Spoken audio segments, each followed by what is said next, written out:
இது கர்த்தர் உண்டு பண்ணின நாள், இதிலே களிகூர்ந்து மகிழ கடவோம். நாம் பாவிகளாய் இருக்கையில் கிறிஸ்து நமக்காக மரித்ததினாலே தேவன் நம்மேல் வைத்த தமது அன்பை விளங்க பண்ணுகிறார். ரோமர் 5:8. நாம் தேவனிடத்திலிருந்து தூரமாக இருந்தபோதும் தேவன் நம்மை நேசித்தார். இயேசு நமக்காக தன் ஜீவனை அர்ப்பணித்து நமக்கு மன்னிப்பையும் புதிய ஜீவனையும் கொடுத்தார். ஒரு சிறிய பைபிள் கதை கேட்போம். ஒரு மேய்ப்பனுக்கு 100 ஆடுகள் இருந்தன. ஒரு நாள் ஒரு ஆடு தொலைந்தது.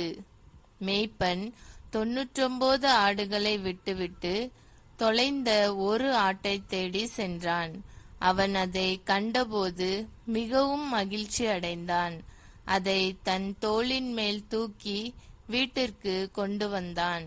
இயேசு சொன்னார், ஒரு பாவி தேவனிடத்தில் திரும்பும்போது பரலோகத்தில் மிகுந்த சந்தோஷம் உண்டு.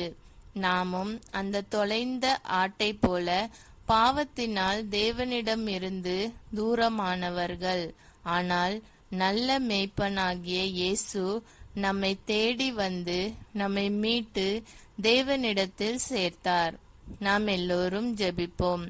அன்புள்ள இயேசுவே, நான் உம்மிடத்தில் இருந்து தூரமாய் இருந்த போதும் என்னை நேசித்ததற்கு நன்றி. என் பாவங்களுக்காக சிலுவையில் மரித்தீர் என்று நம்புகிறேன்.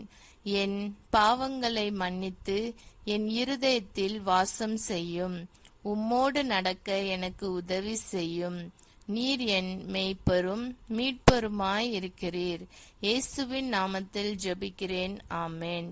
இந்த நாள் இனிய நாளாக அமைய வாழ்த்துக்கள்.